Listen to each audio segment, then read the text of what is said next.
El libro de Nehemías se nos presenta como la narración de las memorias del icónico personaje israelí que titula el libro, Nehemías.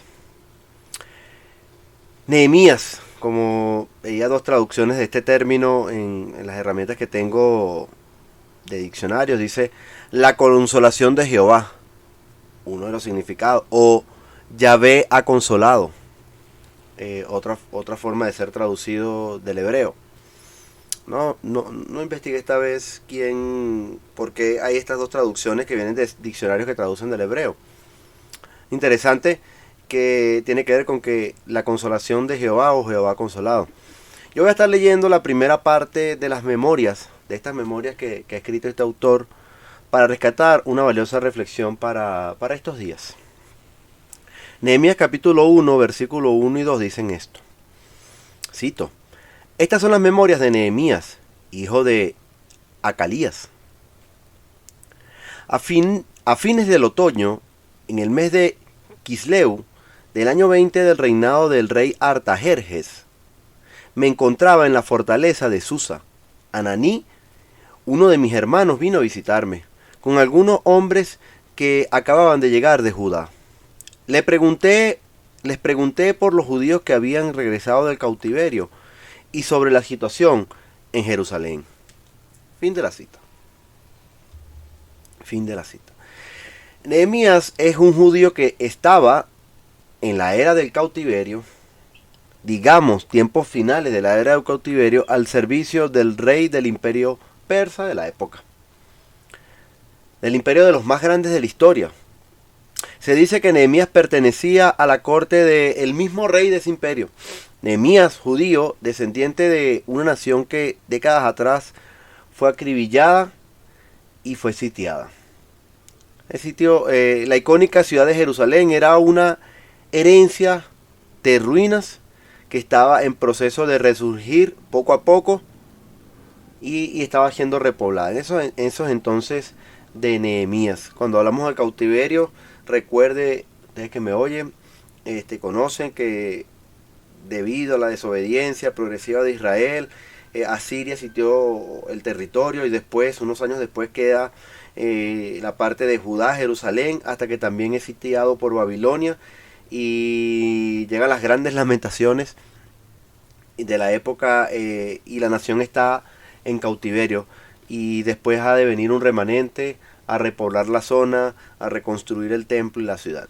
Esta es la época aproximadamente de Nehemías, del personaje que hoy es protagonista en esta historia o esta reflexión que voy a estar le hablando. Entonces dice que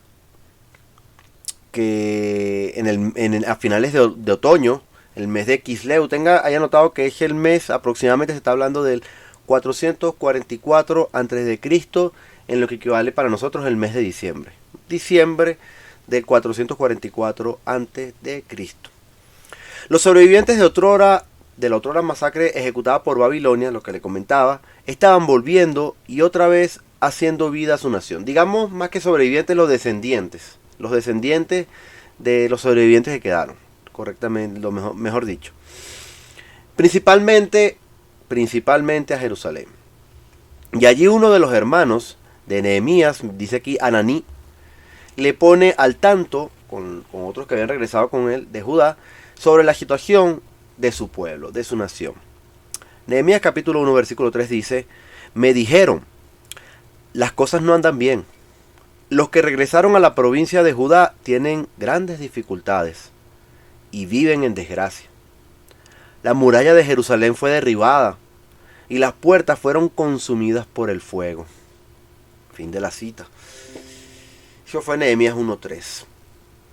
Después de una gran desgracia, una gran guerra, una destrucción total y casi toda la población masacrada, porque de repente que no conocen acerca del remanente o no han visto muchos detalles, algunos detalles que uno ha visto encuentran que el remanente de los sobrevivientes es algo muy poquito, algo pequeño, insignificante al gran número que debió ser la población de esa ciudad.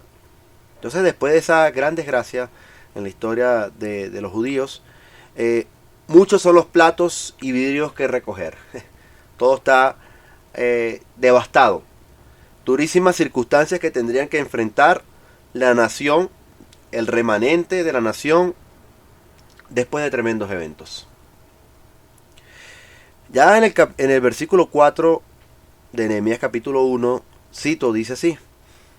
Hablando Nehemías, recuerden que Nehemías está hablando y es el personaje que está aquí en primera persona. Entonces Ananías habló con él y las personas le dieron el reporte de cómo está la ciudad. Entonces dice el versículo 4, ahora sí cito.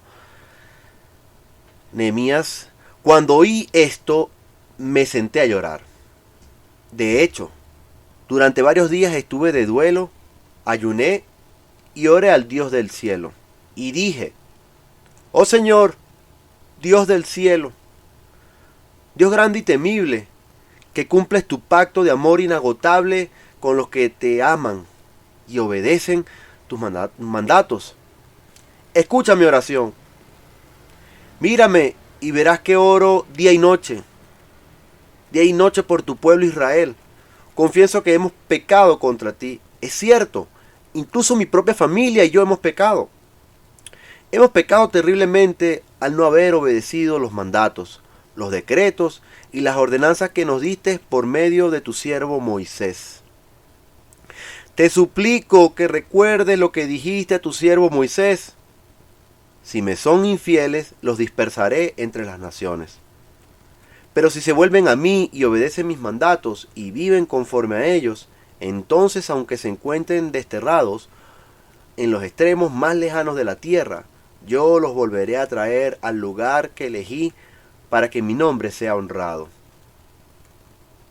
El pueblo que rescataste con tu gran poder y mano fuerte es tu siervo. Oh Señor, te suplico que oigas mi oración. Te suplico que oigas mi oración. Escucha las oraciones de aquellos quienes nos deleitamos en darte honra. Te suplico que hoy me concedas éxito y hagas que el rey me dé su favor. Pon en su corazón el deseo de ser bondadoso conmigo. En esos días yo era copero del rey.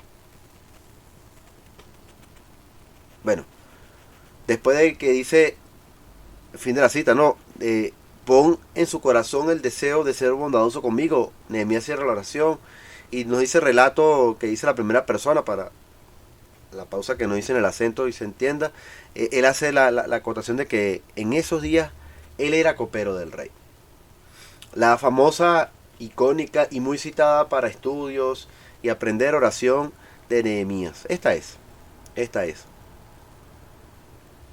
Yo meditaba al leer esto, al estar escribiendo estas mis líneas, hace algunas horas, que Nehemías debió ser uno de los muchos otros judíos que habrían recibido las deplorables noticias de la vergüenza, la humillación, la dificultad y todas las aristas, todas las derivadas, todos los parecidos en este contexto de lo que estaría sufriendo la tierra, la nación, la ciudad de sus orígenes, de sus ascendientes, de donde viene él, como si me hablaran de mi abuelo o mis tatarabuelos, seguramente, no sé si algo tan próximo como mis padres. Se habla de hasta inclusive 100 años, decía uno de los comentarios en estos tiempos. He leído algunos 70 años. Es cuestión de volver a los apuntes acerca del cautiverio, el remanente, y cuando volvió el primer grupo y volvió el otro grupo, y así mismo como la nación fue volviendo después de la dura etapa del cautiverio. Entonces,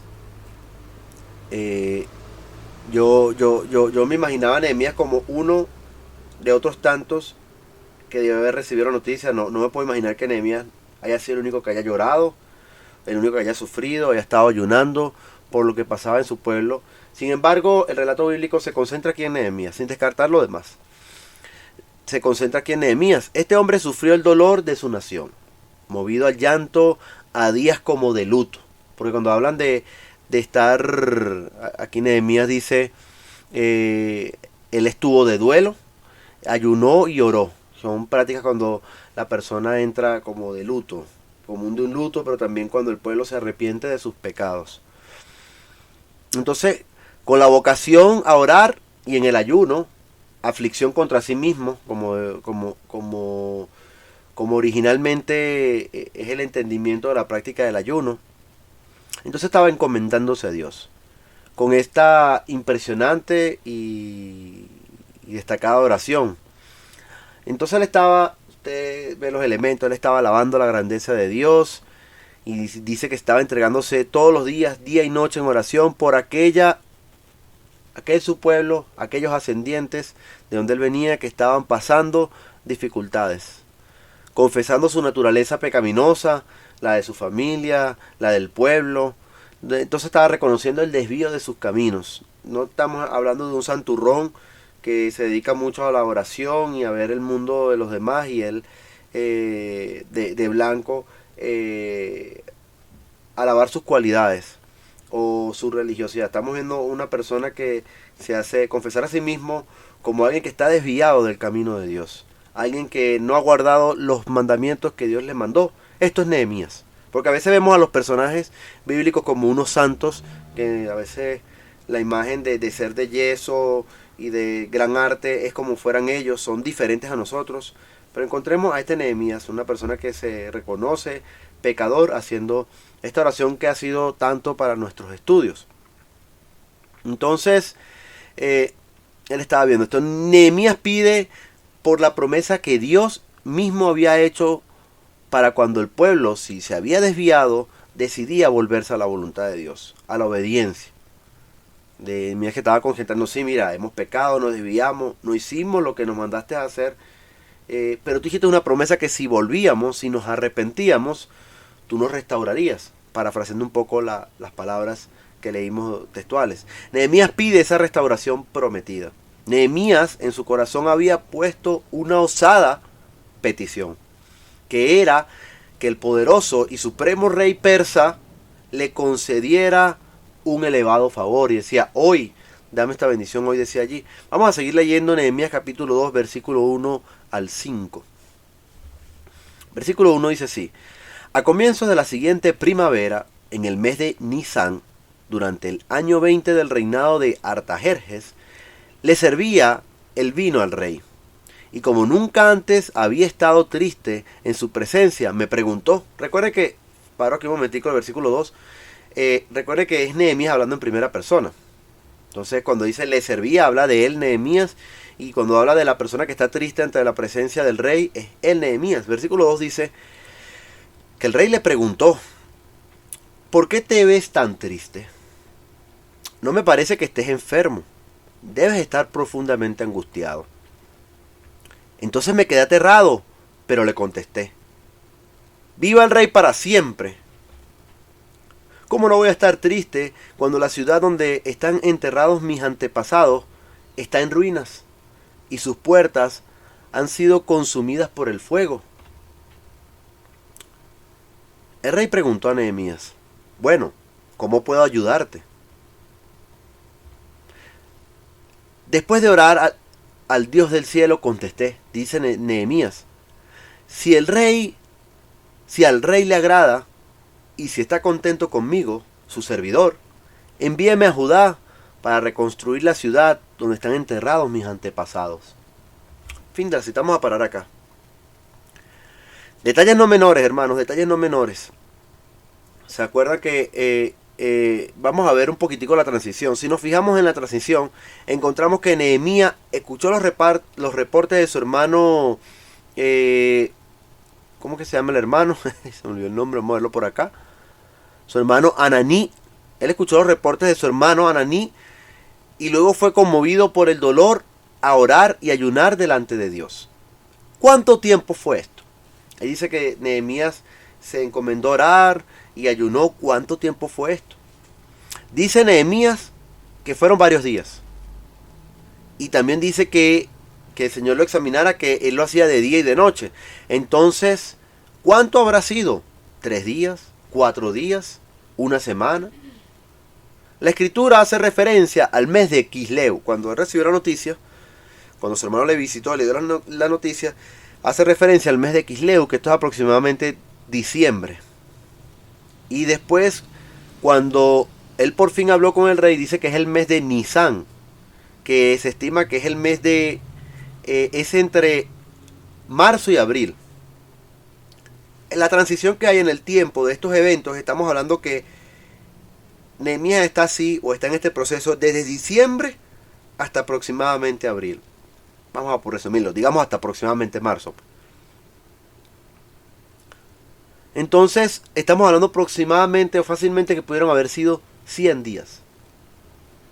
100 días de este proceso de oración, de preparación de Nehemías para llegar al día que le dijo estas cosas al rey. Este asunto al rey. Posiblemente 100 días, 3 meses, 4 meses, estar preparando su corazón y estando dedicado a una oración que de repente se lee en par de minutos. Yo me imagino todo lo que haya sido. A lo mejor lo que está aquí escrito es una oración puntual en el momento final, cuando antes de Nehemías presentarse al rey. ¿Cuánto habrá sido el proceso de oración en Nehemías? No sé si hay alguna referencia, algún día conoceremos, investigaremos, no sé. Llegó el día cuando tenía que hacerse frente a la esperada circunstancia por la cual había estado orando.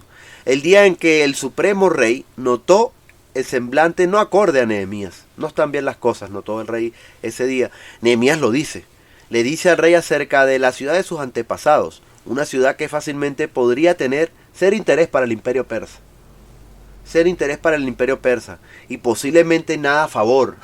¿Cómo decirle esto al rey? Esto es embarazarse en algo. De repente cosas que tú no le dirías a alguien para que lo molestes. ¿Por qué hacer algo a favor de tus potenciales enemigos? Si algo eran las naciones vecinas en esos tiempos tan álgidos de esas edades, de esos años antiguos, era que Jerusalén era potencialmente enemigo de todos esos imperios. Su credo, su creencia, su monoteísmo, sus afirmaciones entre naciones y pueblos paganos que estaban desviados de la voluntad de Dios. Entonces, ¿por qué hacer algo a favor de tus potenciales enemigos? No sé si lo que hizo el rey persa Artajerjes políticamente era lo mejor, mientras conquistaba y sitiaba ese imperio otros pueblos o sus reyes. El rey muestra gracia al pequeño esclavo, al pequeño hombre en cautiverio, Nehemías. El rey ofrece su ayuda y Nehemías dice que ha orado. Habría que investigar cómo pudo hacer esa oración en medio de una conversación. Supongamos que fue una pronunciación inmediata, una oración en voz alta allí al Dios del cielo delante del rey. O en algún momento hubo una pausa mientras él le dijo en qué te puedo ayudar y pasó una transición mientras Nehemías le hablaba las cosas, unos minutos, no sé. Pero dice que Nehemías oró al Dios del cielo y después Nehemías habla con él. Lo cierto es que Nehemías tenía más de 100 días que estuvo dedicado a la oración. Ya Nehemías estaba dedicado a esto. Entonces les pone la petición por la cual tanto había estado orando. Prácticamente es como decirle Nehemías al rey: permítame reconstruir la ciudad de mi nación. Versículo 6 del capítulo 2 de Nehemías dice: el rey, con la reina sentada a su lado, le preguntó: ¿cuánto tiempo estará fuera? ¿Cuándo piensas regresar? Después de decirle cuánto tiempo estaría ausente, el rey accedió a mi petición, dice Nehemías. Además le dije al rey, dice Nehemías, si al rey le agrada, permítame llevar cartas dirigidas a los gobernadores de la provincia al occidente del río Éufrates, indicándoles que me permitan viajar sin peligro por sus territorios de camino a Judá. Además, le ruego que me dé una carta dirigida a Asaf, el encargado del bosque del rey, con instrucciones para suministrarme madera. La necesitaré para hacer vigas para las puertas de la fortaleza del templo, para las murallas de la ciudad y para mi propia casa. Entonces el rey me concedió estas peticiones porque la bondadosa mano de Dios estaba sobre mí. Fin de la cita. Se tiene que apreciar el contexto de que debe ser un libro autobiográfico sin duda alguna. El autor en primera persona añade detalles como para decir: oye, vaya momento, ese día estaba ante el rey y de paso estaba la reina. Tuve que armarme de valor y decir estas cosas allí. Fíjense que Nehemías dice: estaba la reina. Yo imagino que como narrador de esta historia da estos detalles importantes. Como cuando uno cuenta una historia propia, personal, una experiencia, una anécdota. Entonces el caso es que el rey no está negociando la libertad de Nehemías ni la jubilación. No, le dice, ¿cuándo piensas regresar? ¿Cuándo piensas regresar? Interesante. Yo en algún momento tenía tiempo que no leía esto y yo pensé que Nehemías se habría ido y se había quedado por allá, pero mira, ¿cuándo piensas regresar? Hay que ver el desenlace de la historia de Nehemías, que no es motivo de la atención el día de hoy. Entonces Nehemías, que curiosamente no revela detalles de qué fue lo que acordó con el rey, y no dice cuáles son los detalles que acordó con el rey, recibe la aprobación.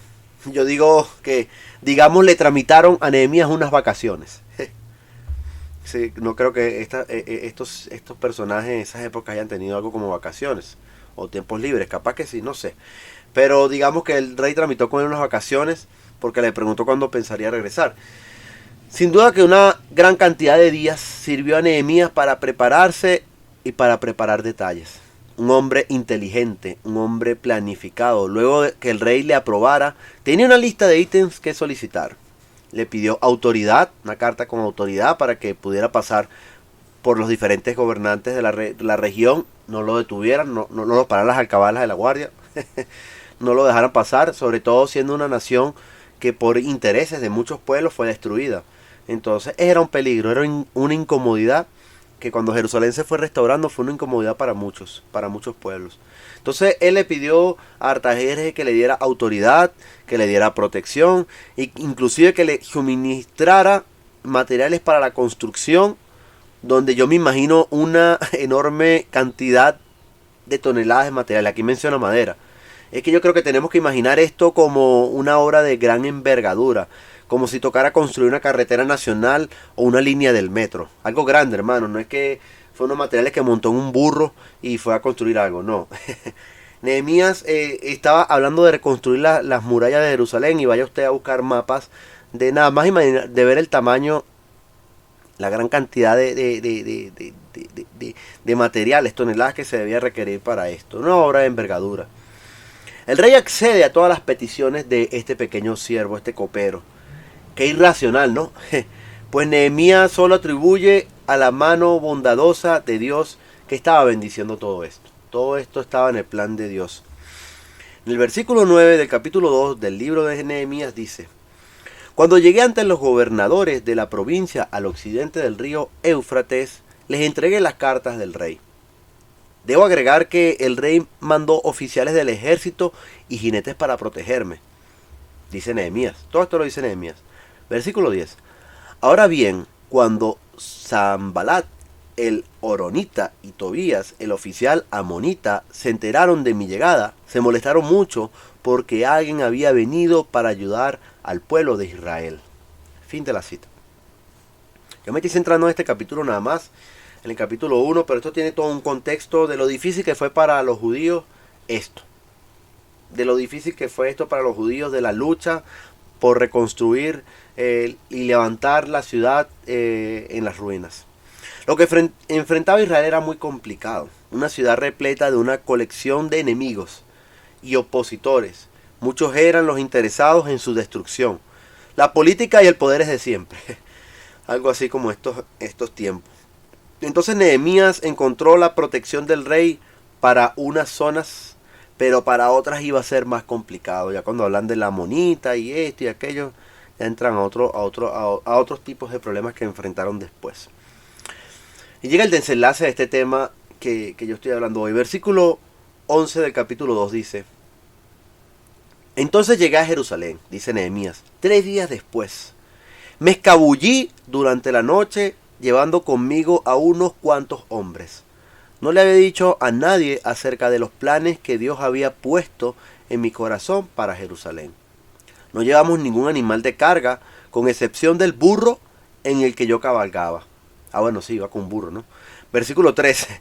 Salí por la puerta del valle cuando ya había oscurecido y pasé por el pozo del Chacal hacia la puerta del estiércol para inspeccionar las murallas caídas y las puertas quemadas. Luego fui a la puerta de la fuente y al estanque del rey, pero mi burro no pudo pasar por los escombros. A pesar de que aún estaba oscuro, subí por el valle de Cedrón e inspeccioné la muralla antes de regresar y entrar nuevamente por la puerta del valle. Los funcionarios de la ciudad no supieron de mi salida ni de lo que hice, porque aún no le había dicho nada a nadie sobre mis planes. Todavía no había hablado con los líderes judíos, los sacerdotes, los nobles, los funcionarios, ni con ningún otro en la administración. Fin de la cita. Esto hasta el versículo 16 del capítulo 2. Entonces yo al leer esto medito en la inteligencia de Nehemías. La prudencia, la cautela, la sobriedad de hacer las cosas de la manera que lo requieren las circunstancias. Creo que Nehemías enseña mucho la importancia de actuar así prudentemente. Yo recuerdo las palabras del Señor Jesús cuando dice ya en Mateo capítulo 10 versículo 16, dice: sean astutos como la serpiente e inofensivos como palomas. Lo recordé en ese momento y dije: vamos a citarlo acá, vamos a mencionarlo acá, acerca del buen proceder. Nehemías tuvo que manejar con prudencia y sabiduría los hilos de lo que iba a hacer, hasta que llegara el momento de que su iluminación tuviera que ser compartida con otros. La iluminación que Dios le ha hecho con él. Porque era una obra de la cual él fue llamado. El llamado para despertar el llamamiento mayor. Porque la reconstrucción de la ciudad era una obra para todos los del pueblo de Dios. Otra de las etapas en la historia de Israel, donde en un mismo sentir, en un mismo cuerpo, así como en la iglesia articulado, tenían que dar los más grandes pasos de su historia. Construir el tabernáculo, por ejemplo, construir el templo en otra época, por ejemplo, entre muchas otras cosas. Ahora, en ese tiempo de Nehemías, la reconstrucción de la ciudad y del templo. Versículo 16 del capítulo 2 de Nehemías. Vamos a volver a leer el 16, vamos a leer hasta el 18. Dice, cito: los funcionarios de la ciudad no supieron de mi salida ni de lo que hice, porque aún no le había dicho nada a nadie sobre mis planes. Todavía no había hablado con los líderes judíos, los sacerdotes, los nobles, los funcionarios, ni con ningún otro en la administración. Pero ahora les dije, dice Nehemías: ustedes saben muy bien las dificultades en que estamos. Jerusalén yace en ruinas y sus puertas fueron destruidas por el fuego. Reconstruyamos la muralla de Jerusalén y pongamos fin a esta desgracia. Después les conté cómo la bondadosa mano de Dios estaba sobre mí y acerca de mi conversación con el rey. De inmediato contestaron: sí, reconstruyamos la muralla. Así que comenzaron la buena obra. Fin de la cita. Entonces, a este desenlace ya Nehemías presenta el plan, el propósito de él allí ante todos los líderes del pueblo, líderes importantes, dirían la crema de los judíos en ese momento, los sacerdotes, los nobles, los funcionarios, los administradores, los que deberían liderar el poder de la nación, etc. Nehemías tenía un principio que le movía a la acción, y yo creo que usted debe remarcar, no sé si usted es eso que raya la Biblia, yo no rayo la Biblia, no me gusta, pero si usted escribe un cuaderno, escribe de otra forma o raya la Biblia. Estos son versículos que transmiten mucha enseñanza. Esto que dice el versículo 17, cuando Nehemías invoca al pueblo diciendo, o a los líderes diciendo: reconstruyamos la muralla de Jerusalén y pongamos fin a esta desgracia. Nehemías contaba con un testimonio de todo lo vivido. Dios lo estaba bendiciendo y eso se hacía y se hace notar. No es nada normal que un cautivo, al servicio de su emperador, reciba todos los favores y bondades para emprender todo esto que está haciendo Nehemías. Este hombre fue el mediador para que llegara el día en que el pueblo encontrara la hora de decir sin chistar: sí, reconstruyamos la muralla. Que fue la respuesta que ellos le dieron en el versículo siguiente: sí, reconstruyamos la muralla. Y me gusta la traducción de la palabra de Dios para todos, la versión bíblica que conocemos como la palabra de Dios para todos, que dice así, que acuña la frase en el versículo 18 que dice: manos a la obra. Manos a la obra. Allí donde dice en la NTV, la que yo estoy leyendo para los estudios, que dice: sí, reconstruyamos la muralla. Y así que empezaron la buena obra. La PDT lo traduce como esta icónica y muy usada frase que dice: sí, reconstruyamos, manos a la obra, manos a la obra. La obra que hacía falta antes de Nehemías no fue a causa de Nehemías. Nehemías llegó a ser en el tiempo un agente fundamental del que se sirvió Dios para reconstruir las ruinas del pueblo. Pero antes de Nehemías, esto estaba crítico, esperando por ser ejecutado. Yo me imagino cuántos intentos y frustraciones de personas antes para reconstruir la ciudad y ver que era imposible, no tendrían los recursos, la ayuda de las autoridades, X cantidad de cosas, porque al final era una nación que era esclava fue desterrada y perdió en toda esa gloria que tenía. Entonces yo me imagino trato de imaginar cuántos intentos o deseos hayan tenido los habitantes de la ciudad. No es trivial, las murallas son un elemento que establece la fortaleza de una ciudad. Muy distinto a nuestra época, es incomparable. Ahorita uno llega a una ciudad, viajando acá, y la gente se pregunta si ya llegamos a Valencia, ya llegamos. Estoy viendo caseríos y cuestiones. Ahorita hay tantos, en las grandes ciudades hay tantos ciudades satélites, pueblos satélites, que ya prácticamente las ciudades ya son, comprenden un territorio mayor del que eran originalmente. Y de repente sabes que estás en tal ciudad porque aparte que veas el gran poblado, ves un aviso que dice, sí, llegaste a Caracas, bienvenidos a Caracas o X ciudad. En ese tiempo tenemos que pensarlo un poco diferente. Eran otras circunstancias. Llegabas a la ciudad y encontrabas una gran edificación, una gran muralla. Entonces capaz que todas esas ciudades antiguas tenían que ser como un fuerte, como si fueran un gran fuerte, muy diferente a la actualidad. Temas de seguridad, protección, de integridad, etc. Ahorita es muy diferente. Entonces llegó un actor que Nehemías tenía las capacidades para ayudarles a emprender este proceso que tanto la ciudad, la gran ciudad, la otrora gran ciudad necesitaba. En estos tiempos, días de hoy, a más de 20 meses de cuarentena bajo la dictadura de la pandemia de COVID-19, en nuestras circunstancias se ha hecho eco eso de hay que retomar la obra. Es un pensamiento que está retumbando en algunos cristianos de mi círculo, de mi entorno, están cercanos a mí, algunos cristianos. Me parece que algunos Nehemías se están levantando, algunas personas como Nehemías que están levantando por allí, en el sentido de preocupación y dolor por la obra de Dios. Así como en su entonces Nehemías se levantó en preocupación y dolor por la agitación de su ciudad y su pueblo. La obra de la que yo les hablé la semana pasada, que está disponible en mi canal de YouTube si no lo ha oído, que se llama así mismo, La Obra, en la colección de reflexiones de cuarentena. Ese era el turno de la semana pasada. Entonces, hay hermanos cercanos a mi círculo que se están levantando con esa preocupación y dolor por la obra de Dios.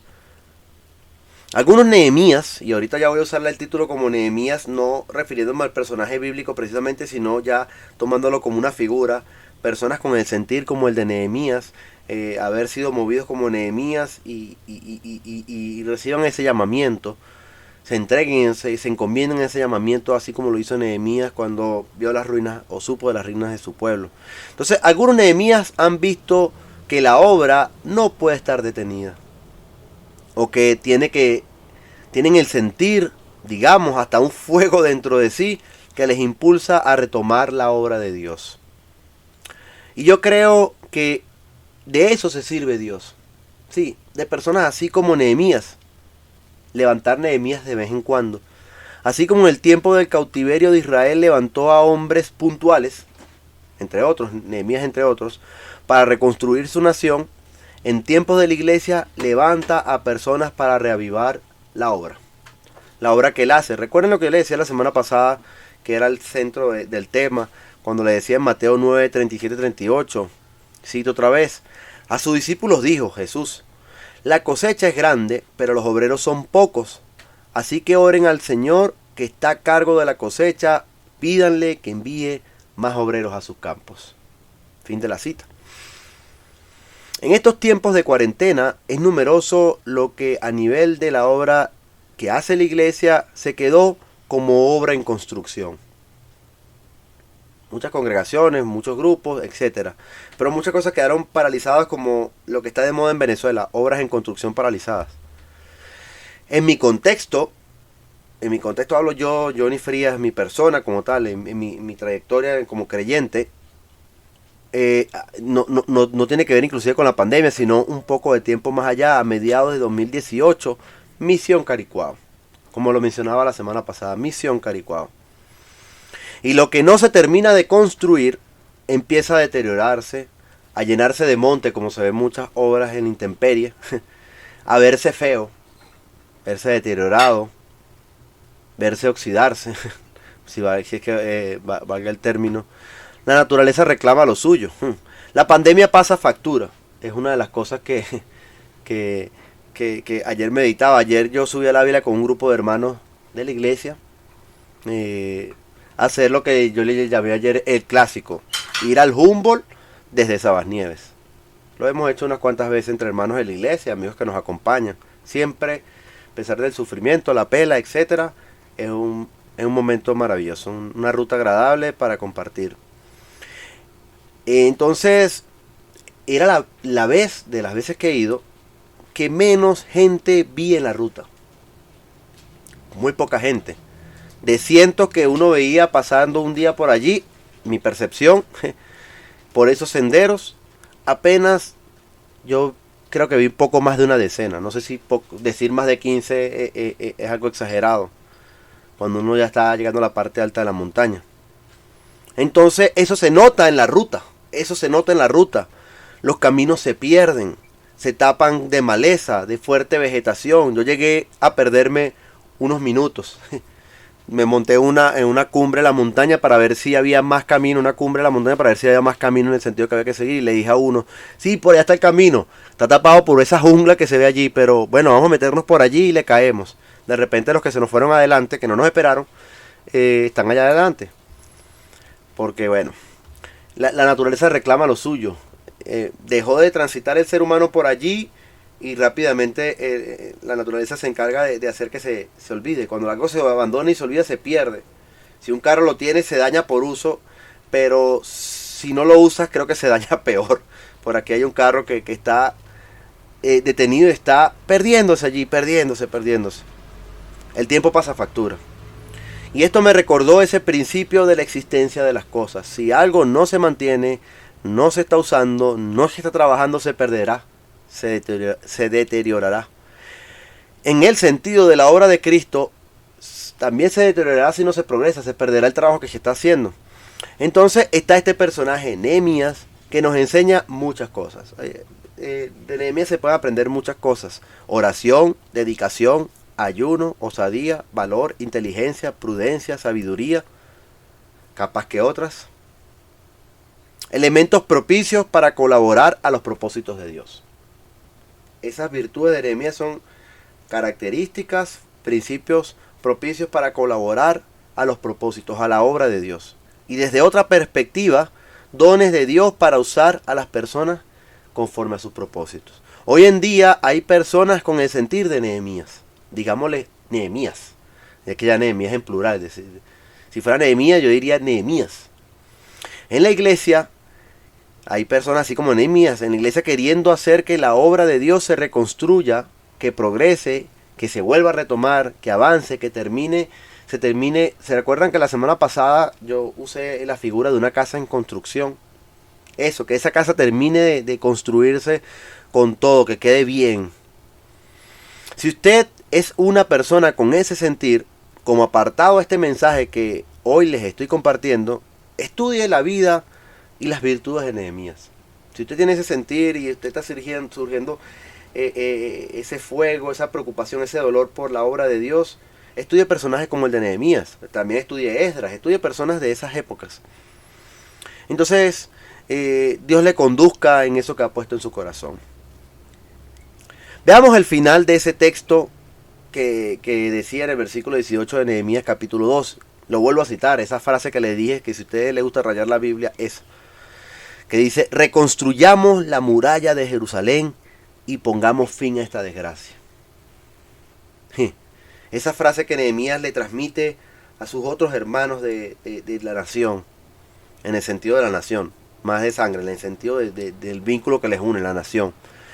Puede significar para nosotros ese llamado a reconstruir la obra de Dios que está paralizada.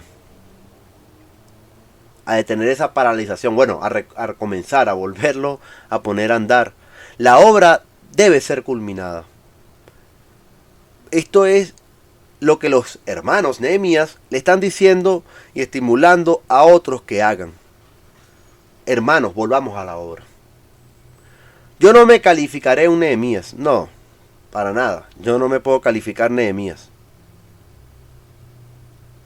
Realmente creo que yo soy uno de esos judíos a las cuales le llegó Nehemías. Soy uno de ellos. Llegó ese hombre, pasó por la puerta del valle y les echó el cuento de todo lo que pasó para estimularlos a que reconstruyeran la muralla. Y ese Nehemías, de ese Nehemías que le dijo, pongamos fin a esta desgracia. Algunos Nehemías me han dicho, retoma la obra de Caricuao. Hay algunas personas que han hecho de Nehemías y me han estado diciendo que retome la obra de Caricuao. Ese trabajo que venía haciendo hace tiempo. Yo como pregonero del mensaje bíblico les digo, porque yo debo sin duda predicar, les digo a ustedes, retomen la obra de la iglesia, del llamamiento que Dios les ha hecho. Más allá de ser un Nehemías o ser un judío, ser un Nehemías que es el que impulsa, o sea que oye y le dice, mira, retoma la obra. Lo importante de esta enseñanza es que a todos se les llamó al mismo sentir, manos a la obra. Sea quien sea usted, tiene el sentir, o le están diciendo, mira, anótese de sentir, a todos se nos está diciendo manos a la obra. En la historia de Nehemías, aquellos líderes fueron transmitiendo a los demás, los líderes que recibieron en ese momento, sacerdotes, funcionarios, administradores, los que menciona allí, los nobles, es decir, descendientes de la realeza, le fueron diciendo a los demás, y pronto en tendencia el pueblo, la gran mayoría del pueblo se sumó, cada uno se ocupó de un rol especial en la magna obra. ¿Sí? Usted está viendo allí una obra, en la imagen que yo tengo allí, si puede verlo, varios hombres en un trabajo de construcción. No sé si hay una mujer ahí, creo que todos son hombres ahí. La foto está lejana, intencionalmente, trabajando. Asimismo, se comenta que por grupos de familia, por grupos de personas que vivían cerca de la muralla, empezaron a construir entre todos allí, y cada uno ocupó una labor en la magna obra, así como cuando vemos un gran edificio construyéndose, muchos obreros, cada uno haciendo un trabajo. Eso es lo que pasa después en el capítulo 3 en adelante en Nehemías. Y asimismo se nos enseña como en la iglesia, que cada quien ocupa un rol en el finalidad que va a llegar la obra de la iglesia, en la finalidad, a la totalidad de lo que es la iglesia. Recordemos lo que dice Efesios 4:16, hablando de Cristo, de quien se viene hablando en este versículo, dice, cito, Él hace que todo el cuerpo encaje perfectamente, y cada parte, al cumplir con su función específica, ayuda a que las demás se desarrollen, y entonces todo el cuerpo crece y está sano y lleno de amor. Fin de la cita. Este es el propósito de cada uno de nosotros en la iglesia, en la obra de Dios con la cual edifica la iglesia. Cada uno cumple su función específica. A veces queman a los demás, a algunos cristianos, dejándole que quién es el encargado, quién es el ministro, quién es el predicador. Y la perspectiva es que él cumple una función y a él es el que se le señala cuando la iglesia no funciona. A él es el que le caen todas las cuestiones y los señalamientos. Se pierde la virtud de que todos cumplen una función específica. A veces la iglesia ha sido desvirtuada o a verse como un club o a verse como un lugar donde alguien recibe un servicio, así como que, bueno, estamos acostumbrados a una época donde todo lo pagamos por obtener un servicio. Ya prácticamente todo, la sociedad está dirigida a servicios. Tú trabajas para pagar servicios, para consumir servicios. Pero la iglesia mantiene el principio de que nosotros somos los que damos el servicio. Ese es el principio con el que el Señor nos edificó, servirnos unos a otros. Entonces, cada uno de ustedes, ustedes, todos, los que siguen a Jesús, cada uno tiene el llamado a cumplir, porque fíjense que el versículo 1 de Efesios capítulo 4 dice que nosotros tenemos que andar dignos conforme a la vocación. Esto en esta versión de TV dice conforme al llamamiento que hemos recibido de Dios. Parafraseando un poco, pero dice el llamamiento. cada uno ha recibido un llamamiento y Dios ha formado líderes, sí, así como hubieron los líderes en el momento que trabajaron con Nehemías, líderes para formar a otros, para que en fin cada quien sea un obrero en esta obra, así como los obreros que ven allí en la imagen. Entonces, cada uno al trabajar ayuda a que todos se desarrollen. Así fue el caso de las murallas de Jerusalén. Todo el mundo trabajando ayudó a que la obra fuera terminada con toda la dificultad y los enemigos que menciona el libro que tuvieron. Entonces, la iglesia llega, crece y los símbolos de que la iglesia esté bien, que esté sana y esté llena de amor. A veces hay que ver cuando la iglesia tiene muchos vicios, muchos problemas, ¿por qué pasa? Y una de las cosas que tenemos que analizar, todos los miembros cumplimos nuestra función, todos fuimos edificados en Cristo, todos crecimos conforme en la medida y la plenitud de la estatura de Cristo, que se dice 3 versículos atrás. Entonces, bueno, el fin es esto. Cada parte cumple su función, es específica y ayuda a que todas las demás se desarrollen. ¿Cómo van a avanzar las obras como Misión Caricuao si nadie cumple la función específica? Yo en algún momento ya no podía más con la obra, por diversas circunstancias, ya no estaba yendo ni con frecuencia a Caricuao. La idea es que tenían que haber más personas que pudieran continuar con su función específica, con lo que cada quien pueda hacer, tratando de que la obra siga. Pero bueno, eso es otro tema. En estos tiempos, los miembros de la congregación quieren volver al servicio dominical.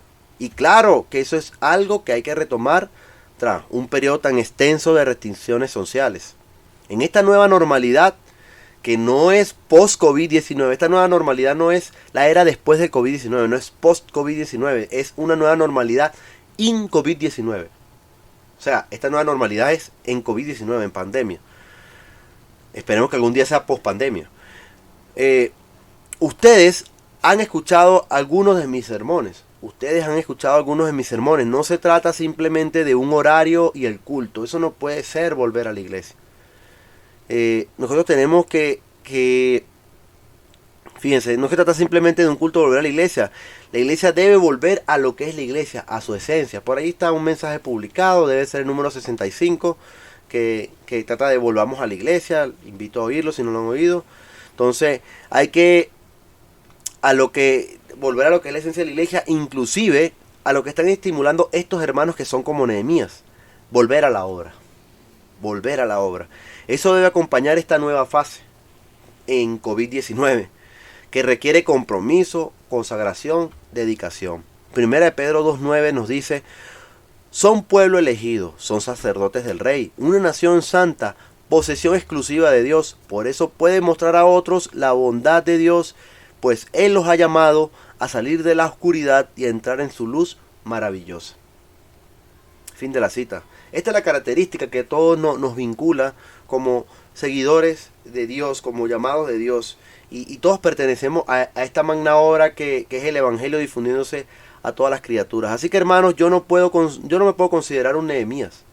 Yo creo que otros han sido los Nehemías que me han estimulado a mí a decirme manos a la obra. La primera fue Egli en decirme hay que volver a Caricuao, y empezó a hablarme, mi esposa, a hablarme de la importancia y todo lo que hemos perdido y todo lo que necesitamos de la obra en Caricuao.